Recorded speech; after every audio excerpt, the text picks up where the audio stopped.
now looking at the second video of Ethernet switching, and we're going to talk about the MAC address and hexadecimal. We did a little bit on the numbering schemes later, but remember that I'm assuming we did in this class. I always have a hard time remembering what I'm doing this.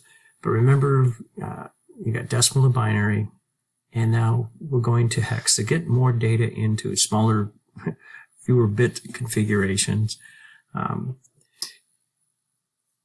We're going to use a numbering scheme called hexadecimal, which is 0 to 9 plus the letters A through F to give you a hexadecimal or 16 potential digits.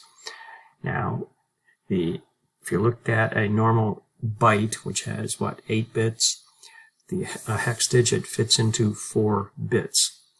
And as you can tell from this lecture here, you look at the different decimal combinations, 0 to 15, which is the hex range, the 4-bit combination from 000 to 1111, all 4 ones, and what they mean from 0 to the letter F. Now, given that 8 bits is kind of representing a hex digit into a 2-digit pair, since they've got 8 bits that I'm covering in a byte of storage, you're going to see 00 all the way to FF. And that would mean I've got 2 4-bit letters, hex digits, put into the same byte field. Now, and here they've just got some selected numbers. Now, I look at those numbers and say, oh, gee, they have a lot of meaning in a lot of different areas. Because you got your hexadecimal values there.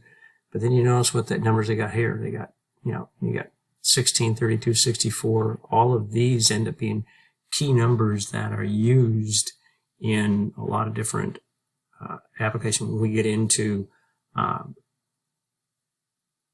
IP addressing and subnetting, some of those numbers will start looking familiar. But this is just examples to this. Now, the one key thing is you got to include, leading zeros, because we're still trying to put, I've got to fill a byte in storage, and there's no place for non-zeros in there. So now if you're representing a hex digit, usually you'll see it represented by 0x. That way it tells the reader that it's a hex digit versus something else. Now, some people might see it as, a hex number, either subscript 16 or followed by the letter H. 90% of the time, I usually see this arrangement where it's the 0x in the front of it, just to let you know it's represented. Now, the MAC address itself is a way to identify the physical source, otherwise the address of the network interface. And what it has is it's got 48 bytes or 48 bits, has 12 hex digits, and they're put into, and each byte has that hex pair. Now, when I look at that 48 bits, that 48 actually means something. If you take the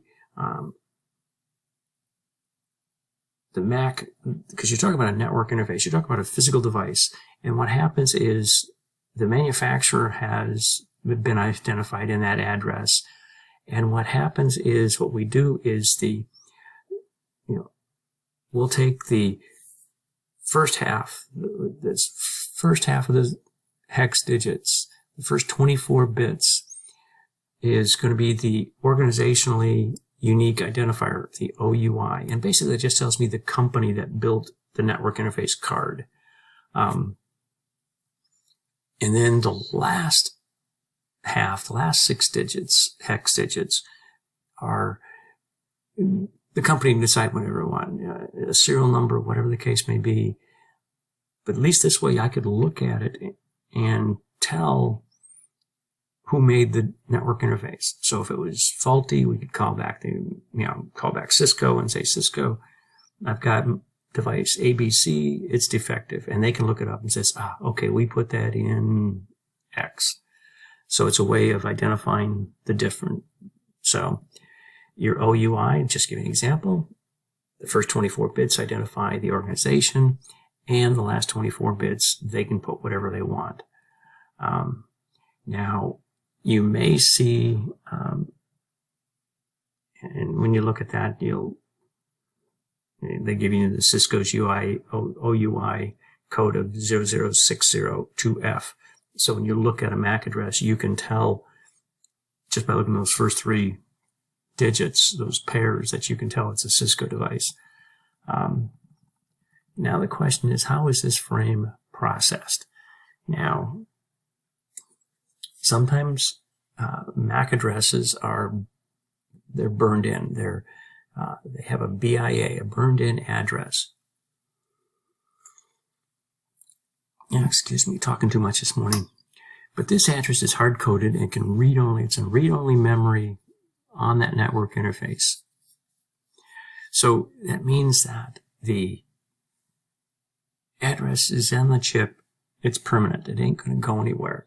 And that way, when the system boots up, it copies that network interface, copies that MAC address from ROM, read-only memory, into RAM so that it can be used.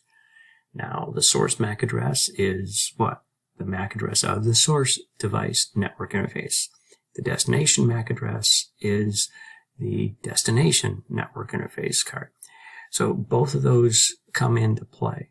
Now, you can play this video to see how a NIC is received, on the frame, and how it tries to match up that address, determine if it's, because it's got to say, hey, am I the device that somebody's trying to send this information to receive it? Because each device you're putting things on the network there, and each computer is looking at it. Says, is this frame for me or not? So what's it doing? It's pulling it off, checking that, that destination network, MAC address. If it's not me, it ignores the message. If it is you, you pull it off, you de-encrypt information off of it, you check it to see if it got there correctly, and if it did, you can pass it up the line. The other check would be is the device that you're trying to communicate with, is the computer connected to me? And do I continue to pass it on or not? Or do I just re-encapsulate it and pass it on? And we'll get into that later. Now, there's a couple of different types of MAC address. There's a unicast MAC address, which says, hey, I'm going to give a unique address. I'm transferring from one device to another device. So it's just a one-on-one piece. So unicast, I'm going to one device. And this is just an example of, one go through and watch that video to see how they process a unicast address. But it pretty much unicast, I'm just identifying one device that I'm trying to communicate with. A broadcast MAC address is I am trying to broadcast to everyone. Anyone and everybody that may know something. And usually it's because I don't know all the information I need to process this information, and I send it out. Now, a broadcast address is known by the destination address being all ones, or FF, pretty much all Fs, 48 binary ones. And that's just flooding out of the network, except for the port that it started from, that originated from. So it pretty much says, hey, I'm sending it from port 1, so I'm not going to broadcast it back to port 1. And remember, one thing, broadcast addresses are not forwarded by a router.